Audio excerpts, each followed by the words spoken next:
नमस्कार, मी ॲडव्होकेट पूजा. आजच्या आपल्या ह्या सेशनमध्ये आपण बघणार आहोत टेरिटोरियल ज्युरिडिक्शन. म्हणजेच काय की गुन्हा हा कुठे घडला जातो ह्याला इम्पॉर्टंट आहे ह्या प्रोव्हिजनमध्ये प्लेस ऑफ ऑफेन्स. जेव्हा ऑफेन्स हा कुठल्या ठिकाणी घडतो त्यावेळेस भारतीय न्यायसंहितेच्या प्रोव्हिजन ॲप्लिकेबल होतात. तर हे आपण आज बघणार आहोत. त्यासाठी डिफाईन केले गेले आहे टेरिटोरियल ज्युरिडिक्शन. यामध्ये दोन टाईपच्या ज्युरिडिक्शन डिफाईन केले गेलेले आहेत. एक आहे इंट्रा टेरिटोरियल ज्युरिडिक्शन आणि सेकंड आहे एक्स्ट्रा टेरिटोरियल ज्युरिडिक्शन. तर भारतीय न्यायसंहितेच्या सेक्शन 1मध्ये हे डिफाईन केलेलं आहे. सबसेक्शन 3मध्ये जे आहे हे इंट्रा टेरिटोरियल ज्युरिडिक्शन डिफाईन केलं गेलेलं आहे आणि सेक्शन 1 सबसेक्शन 4 and 5मध्ये एक्स्ट्रा टेरिटोरियल ज्युरिडिक्शनच्या बाबतीमध्ये माहिती दिली गेलेली आहे.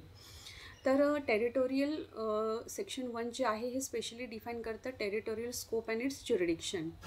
It applies to crime committed within India's geographical boundaries, including internal water like river and lake and maritime zone up to 12 nautical mile from the coast. म्हणजे ह्यामध्ये जे आहे हे जिओग्राफिकल बाउंड्रीज ज्या आहेत भारताच्या त्या boundaries within the territory of India, त्याचबरोबर इंटरनल वॉटर म्हणजे यामध्ये रिवर लेक हे सुद्धा इन्क्लूड आहे आणि मरीटाईम झोन जे आहे ते up to 12 nautical mile from the coast म्हणजे समुद्र किनाऱ्यापासून 12 नॉटिकल माईलचा जो एरिया आहे तो सुद्धा यामध्ये टेरिटोरियल ज्युरिडिक्शनमध्ये डिफाईन केला गेलेला आहे. म्हणजे या ठिकाणी जेव्हा गुन्हा घडतो त्यावेळेस भारतीय न्यायसंहितेच्या प्रोव्हिजन ॲप्लिकेबल होतात.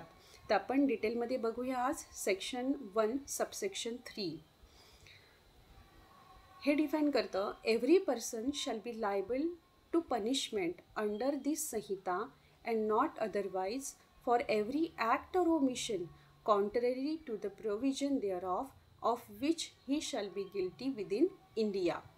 म्हणजेच काय की प्रत्येक पर्सन म्हणजेच काय की प्रत्येक व्यक्ती ही जेव्हा एखादा गुन्हा करते भारतीय न्यायसंहितेमध्ये जे डिफाईन केले गेलेले आहेत प्रोव्हिजन त्याच्या अगेन्स्ट जेव्हा ॲक्ट करते, म्हणजेच काय की भारतीय न्यायसंहितेमध्ये ज्या गोष्टी करण्यासाठी सांगितलेल्या आहेत त्या नाही करत आणि ज्या गोष्टी नाही करण्यासाठी सांगितलेल्या आहेत ते करते, त्यावेळेस गुन्हा होतो असं गृहीत धरलं जातं. त्यासाठी हा वर्ड आहे एव्हरी ॲक्ट ऑर ओमिशन. म्हणजे एखादं ॲक्ट करणे किंवा जे ॲक्ट सांगितलेलं आहे ते न करणे ते omission. Contrary to the provision जी डिफाईन केली गेलेली आहे संहितेमध्ये त्याच्या अगेन्स्ट जेव्हा व्यक्ती ॲक्ट करते त्यावेळेस ती लायबल धरली जाते पनिशमेंटसाठी under this Sanhita and which he shall be guilty within India. म्हणजे भारतामध्ये ती व्यक्ती लायबल धरली जाते. आता ह्या ज्या डेफिनेशन ही जी डेफिनेशन आहे याला आपण पार्टमध्ये डिफाईन करूयात की प्रत्येक पार्ट जसं एव्हरी पर्सन ह्याच्यातला every person act or omission contrary to the provision then guilty within India. पुढे बघूयात an offence must be committed by any person. आता इथे काय दिलेलं आहे every person shall be liable to the punishment. आता every पर्सनमध्ये काय काय येतं यामध्ये नॅचरल पर्सन येतं as well as artificial person पण येतं. आता नॅचरल पर्सन म्हणजे natural human being and artificial पर्सनमध्ये काय काय येणार it include company or association or body of person whether incorporated or not. It is an artificial entity created for the purpose of business. त्याचबरोबर it include Indian nationals and foreign nationals.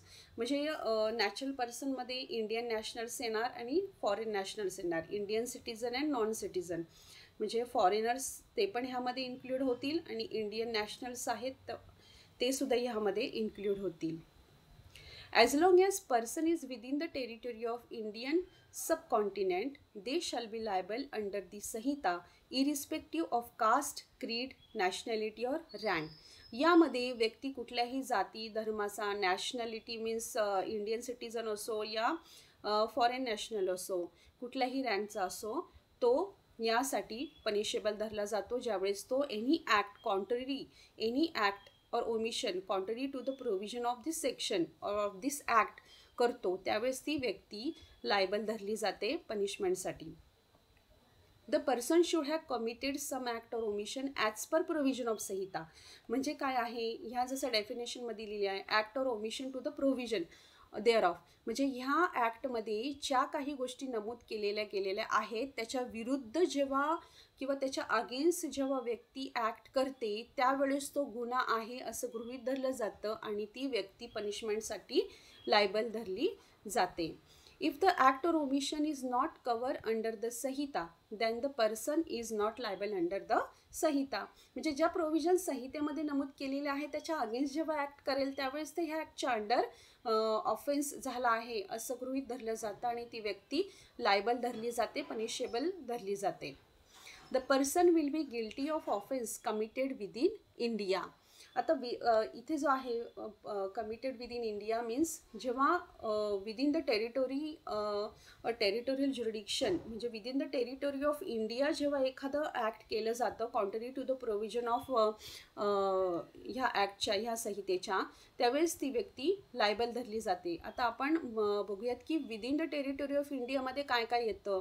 तर within the territory of इंडियामध्ये territorial ज्युरिडिक्शनमध्ये ज्या सीमा आहेत म्हणजे land तर येणार त्याचबरोबर ह्यामध्ये रिव्हर पण येणार आणि territorial area in the high म्हणजेच काय की टेरिटोरियल वॉटर ज्युरिडिक्शन जे आहे ते सुद्धा BNSमध्ये डिफाईन केलं गेलेलं आहे. आणि जेव्हा एखादा गुन्हा हा जमिनीवर घडतो किंवा रिव्हरमध्ये घडतो किंवा समुद्रामध्ये घडतो विदिन अ सर्टन लिमिट जे ज्युरिडिक्शनमध्ये डिफाईन केलं गेलेलं आहे त्यासाठी व्यक्ती ह्या कायद्याच्या अंतर्गत लायबल धरली जाते. Thank you.